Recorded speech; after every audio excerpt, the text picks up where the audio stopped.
It's time to call potential candidates. Uh, Let me try to connect with them.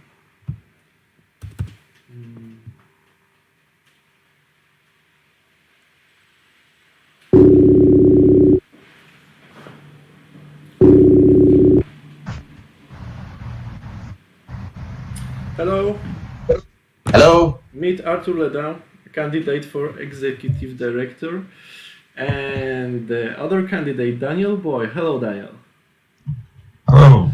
So, Hi, guys, man. first of all, thanks for just being involved in the game for so many years, and it's time for you to actually try to take a lead of this whole global sport. So, I just wanted to present you to all players all over the world so they can know you better as the election starts on 15 July.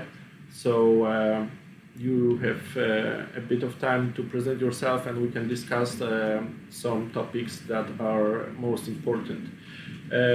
So Arthur, do you want to go first and yeah, just make it. Sorry, closing the window. Yeah, I don't mind. Sure.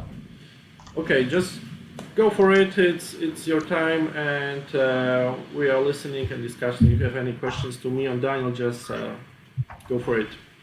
Okay, thank you. Thank you, Wiktor.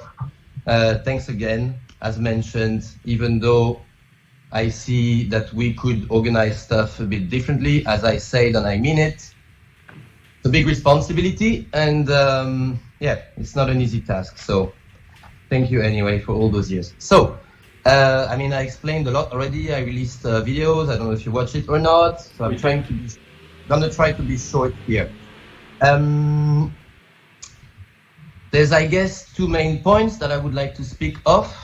One is really practical, how to make IFPA more efficient, in my opinion. And the second one is more a vision, maybe a bit more personal, on how to grow the sport, which, as I see, is not growing and rather reducing. So IFPA, and I think we agree a lot on all these points. Basically, it's really about communication. But if I summarize in just 3 words, I'd like more responsibility, more transparency, and just a little concrete measure is shorter terms. I think it's quite important because of the amount of work it represents. I think 3 years is too long to guarantee that you're going to be able to engage for such a long time. I think it would help being more efficient with a 1-year term. And it's possible to do, even though the positions, as we discussed, are administrative, legally speaking, in America, we can still, for ourselves, have shorter terms. Responsibility and transparency and communication, those 3 words, how to make more efficient, they go together. The idea is just to have one official communication channel for the IFPA, which is not Facebook, which is something that anyone can register. That's not a social network because many people don't like to go on social network. I'm actually one of them. But still they might, hopefully, or interested in getting the news, official news from the IFPA. So when the website, the new version of footbag.org or Footbag Online or whichever that might be, is going to be ready, I guess the best place would be having a forum there on this website. Meanwhile, probably we should use Discord as it already started. It's all the same point. There's one official place where you can go as a player and see what the IFPA is thinking, doing currently at the moment, and yeah, summarizing all the different debates that are happening, basically, and where they stand. And that, in my opinion, would help a lot people to know better and thus engage and participate in the work, rather than having positions that are not always so meaningful, quoting you guys, obviously, since it's a small amateur thing, having tasks very clearly explained with one person always responsible for this task and a deadline. That's very important.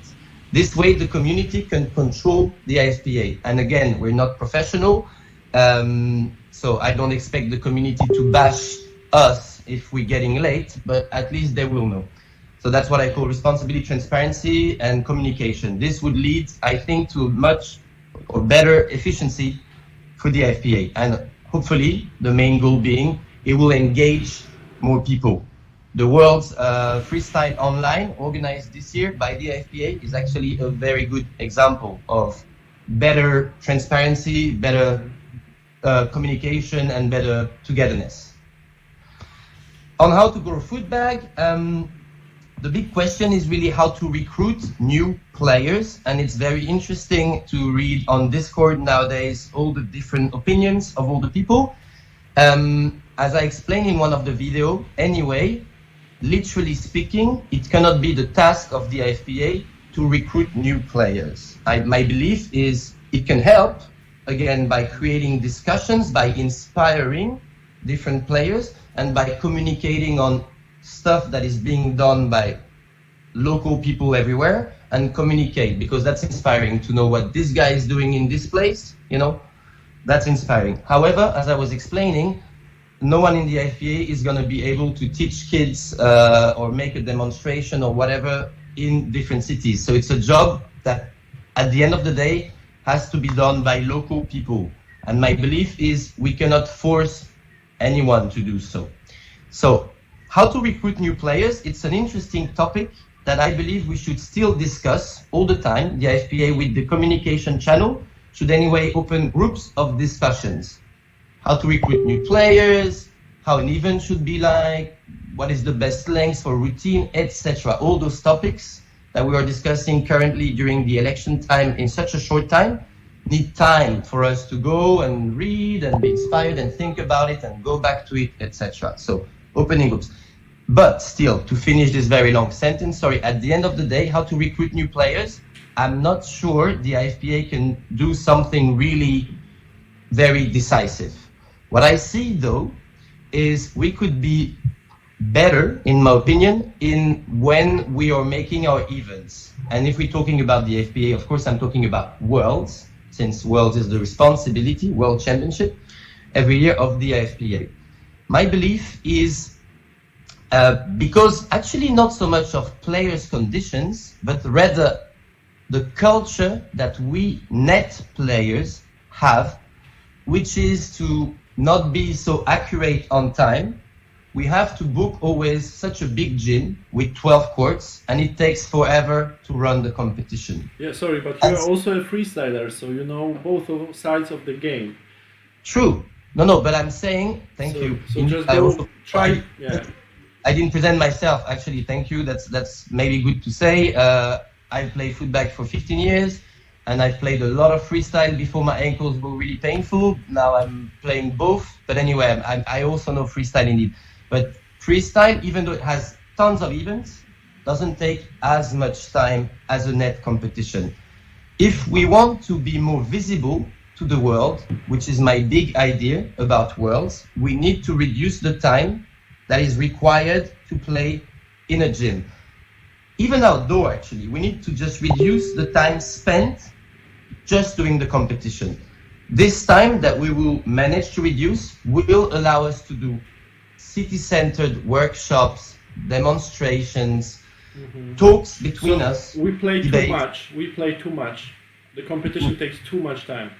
The competition takes too much time. It's not that we play too much. It's more that, to me, it's the lowest price to pay, because again, if we want workshops, demonstrations, I had written it all, barbecues, parties, pickup games, talks between us, all of this cannot be achieved while we are doing the competition. But it's not that we play too much, it's just we need to reduce this time. And if we think of how to reduce time, there's many solutions, like not playing the consolation games, not playing singles net, not playing women's. All these are bad.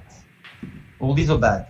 My personal belief is just by being way more efficient in going on the court and not warming up forever and just playing your game when it's your time to play, we save so much time. And when it's Worlds, if we agree on this, because it's the lowest price to pay, we accept to change our culture with this. When we play our small tournament in every country, do whatever you want. But when it's Worlds, We warm up on a different spot, and when it's your time to play, you come on the court, you have 1 minute maybe to do 3 spikes, 3 serves, hop, you start your game. This divides really by half the time you have to spend in the competition. Opening so much time allows us to do all the stuff I was saying. And sorry, I'm just trying to keep short. Because, guys, my belief, really, I understood this when we organized Aranjuez with Kerstin and many others.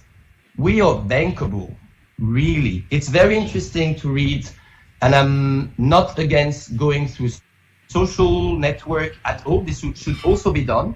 But in those days where we all have our computers in our pockets, etc., Footbag is actually, I think, a very original and funny thing. It's like an international community, so friendly, everyone's friends with each other, and yet we're doing sports, and it costs nothing to organize for a city, really. You know, that's what the guy paying us, the sponsor in Spain, was explaining to me. Compared to events with PlayStation or football players or whatever, we cost nothing. We have just little bags. In a very short time, we can install a good ground like turf or net, and freestyle even easier, just need music. And we create this kind of sporty, funny ambience festival in the middle of the city. And this approach, I think, makes it totally different when you approach a city. At once, you don't ask for a gym to just do your world championship. You propose a mayor, a festival, and you want to talk conditions with this mayor. You know, it's really, and that is really something, a big idea that I have. It's not going to recruit new players necessarily, but it's going to be attractive for more than just the Footbag players. And that's it. And some might start, some might not, but at least we'll have a big community of aficionados. Just another thing, we need to focus on kids. By the way, why? Because those kids are going to start playing. No, not because they're going to start playing. We don't know. Again, that's going to be the work of the local people to see if the kids that have played hacky sack in the world competition in Medellin are going to play or not. We need so, because it is again attractive to a city and a sponsor. If you get the kids, you get the parents, you know? Mm-hmm. And it's not used enough. When we have the trailer video for World, it should show kids, for instance. Mm-hmm. So, basically, because I'm trying to keep things short. Yeah, it's 10 minutes. Yeah, okay, fair enough. Thank you. Okay, so thanks, Arthur. We definitely have a vision here, so we can discuss it later more and more how much we need, but I want to just talk to Daniel as well, because Daniel has been part of IFPA for many years and also is a very experienced player. And so Daniel, do you have any short presentation? What would you like to say about you and your vision of IFPA and your future plans, actually? Sure. So, hi everyone, my name's Daniel Boyle. Thanks for watching this, as you will later on. So I live in Canberra, in Australia. I've been started playing hacky sack in high school in the late 90s. My first competition was in 2001 in the Australian Championships. That was the first one. So I've been playing since then, mainly freestyle.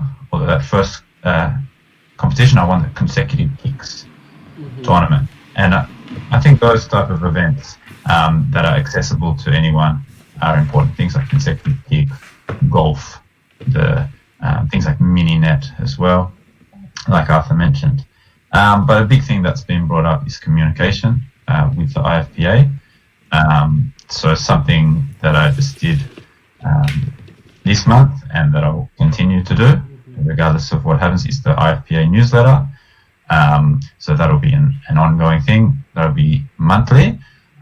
Something I think that we can add, particularly this year. Now a lot of us have new skills with the online meetings and things, is that we can run probably quarterly an online meeting that's recorded and have the minutes available on the IFPA website, and then have a potential that people can submit proposals or questions, and then we have reports from the different working groups.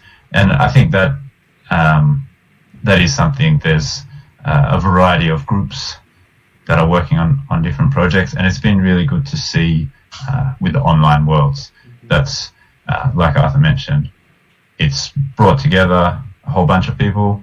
Some are in the IFPA or not, but everyone's working together.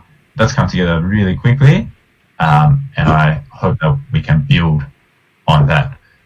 So potentially having a similar competition next year, say later in the year. We'll have to see what happens with the pandemic situation, but potentially we may have to do online worlds again next year, depending on how the world is looking, but hopefully we'll be there in Colombia next year. I went there some years ago for the South American Championships. I was also living in Chile for some years, so I have a good relationship with those guys. I've been there to the area. It's the same place. Very good facilities, very friendly people all through Colombia, not just the footbag players. Everyone was really welcoming. So really support that. Another thing I think we can do in the future is have the next year's Worlds announced by the time of each Worlds. I think that would be a good part of the presentation. Hopefully in the coming years we'll have more bids. Hopefully it'll be a bit of a competition, and then we can release the different rankings. But in reality, the last few years, it's just been one city that we're working Daniel, with. but would you like to actually go with an offer to look for host city somewhere where we have no footbaggers, but we have a contact and we try to develop a sport there, or rather we just focus on our community where we, trying to suit players best to make a nice event where the players are, because this is one big difference what I see from both of you, since we agree on having Medellin next year if we make it, if we are able, but I mean we have to look further if you want to announce Worlds a year before, like you said. I think there's potential for that. I'd probably start with smaller events than Worlds. For say if a city wants to have say somewhere in Malaysia or something where there's not really a scene, but they say we've got the money to bring an event like this, and I think Footbag does have the potential for doing that. But I think probably for the coming years, we can still run it within our community. I'd like to see one in Asia in the coming years. I think there's a lot of development in Japan and China, and there's a lot of potential there. Or even a sort of major regional tournament, like a equivalent of Euros, like an Asian Championship. I think, especially with this online world, we're seeing a lot of quite high quality players from Japan and China as well, and really, particularly in China, they've sort of built the scene very quickly. So hopefully we can expand on that too. In terms of growing the player numbers, I think we have to sort of inspire the club. So we have to show more the positives, and as well work with the clubs. Like different clubs are at different level. Like some are, say, in the guys in Denmark, they have their national association. It's registered. They're getting funded.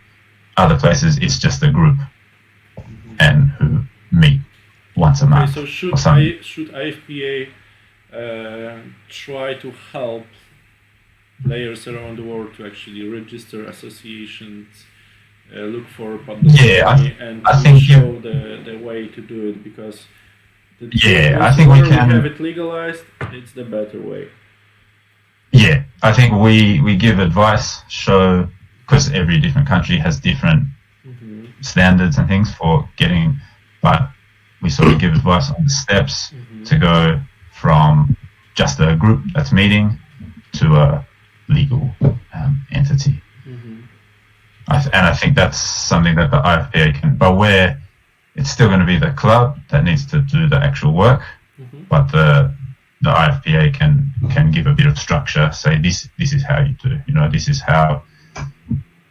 is your national sporting body that you apply to, these are the general steps, because it'll be different for each country.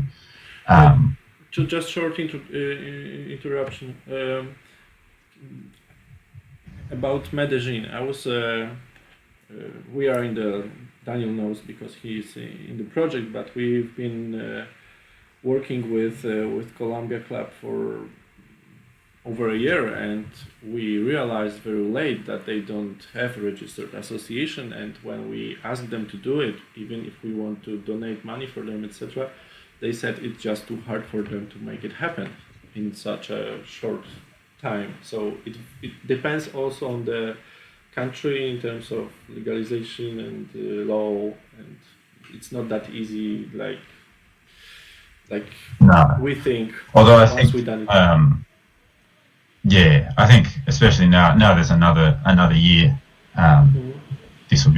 That would be a good potential sort of pilot project for that. Okay, guys. So just to summarize it shortly, we agree that we have the same goals. It's just a bit different views.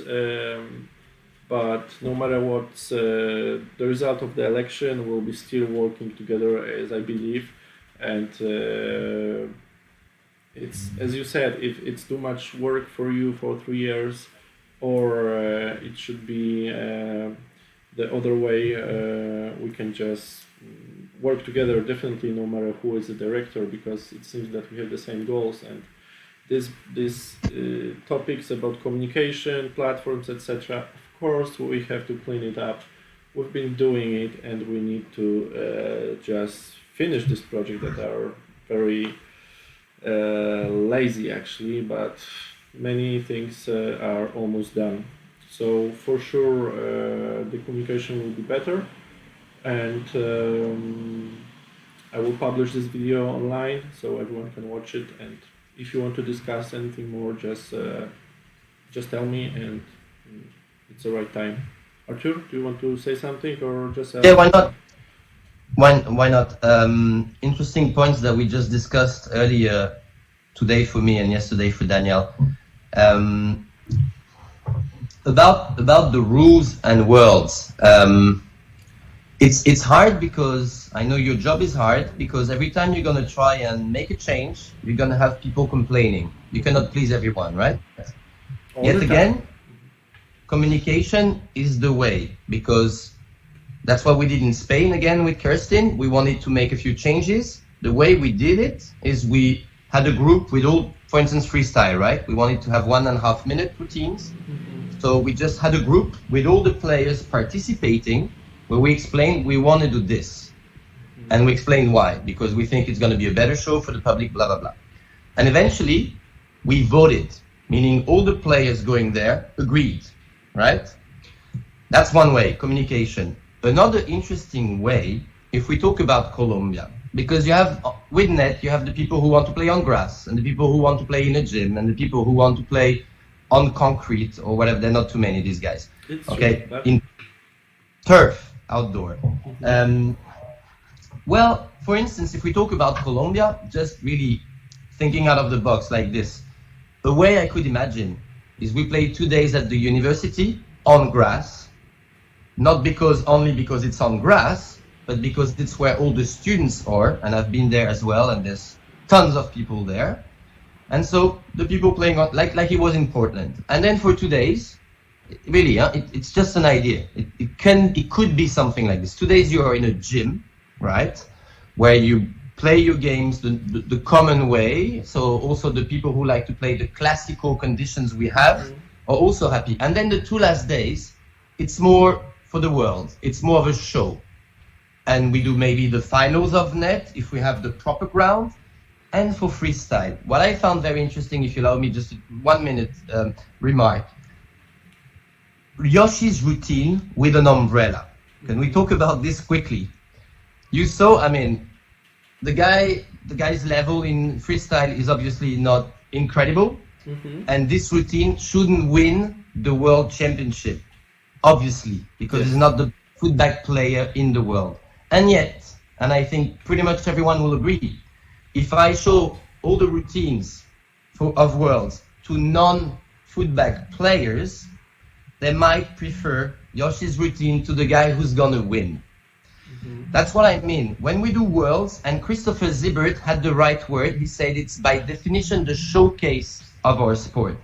If we cannot agree, or some guys like me would like to see a 1 minute routine only because it's gonna allow players to entirely choreography the entire piece, and I still haven't seen never this event, and I'm convinced it's gonna be mind-blowing if players choreography entirely on the music.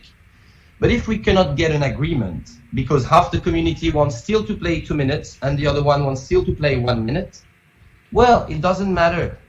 When we are the 2 days out of the gym for the world, we have this new event, and it's called 1 minute routine or whatever, and it doesn't even have to be a competition. It cannot. I don't know, we'll see. We'll open a group of discussion and again, discuss, and I believe we will come to an agreement almost all the time. If really we cannot, we vote. And anyway, the guys who don't want to participate in the 1 minute routine, they just don't. And the other guys do. And Daniel was saying if we make it a competition and we cannot have everyone play, well, we can have a qualification with videos. Again, World's Online Freestyle this year was very inspiring. That's another method we can use. That's this remark I wanted to do about sometimes the difficulty we have in footback to move away from the rules that we always had. And the fact Daniel was also saying you want to compare with former years. You know, is your routine better than the ones of former years? So it's hard to change the rules, but also sometimes we just don't need to change the rules, right? We just do something different and that's it. And everyone is happy. This way we play on grass, we play indoor, you know, etc. That's not so hard to fix, actually. Again, with communication. Anyway, that's what I wanted to say. So just let's think of top players who have to decide either they go to this kind of tournament or no, if they know that they cannot show their best ability and win. If they are winning most of the time, because the competition is in some specific conditions, you know what I mean, like playing indoors. You have an example of Finns that they didn't go to Aranjuez because they knew it would be hot, windy outdoors, and it was you know, we may lose also top players who will not like this this change, you know. So that's Good why point. we were that's why we were over last years we were keeping the competition very to reach highest level and perform shows that are not competition format or not official rules format. Can I answer this? Yeah. Good point. Shows. Man, the finals we're playing in front of 20 people, so not a show. But best conditions, best level. Okay. Yeah, I meant the freestyle as we moved out. Exactly, but that is a question. Second point, as I just answered, okay, no problem. If many top players don't want to play outdoor, we still have the official final of Worlds indoor, in the gym. And when we're gonna play outdoor, we're gonna do something blah, blah, blah, all right? Third, Kenny Schultz will tell you he plays better on grass. So I still agree with you. Anyway, we know that probably the better level is, but that's still, you know, a personal, anyway. And fourth, because I read the Bill of Rights, and it's a super well written document. We can guarantee, if we talk about Colombia, this spot that I filmed on Facebook has a roof, it's enlightened.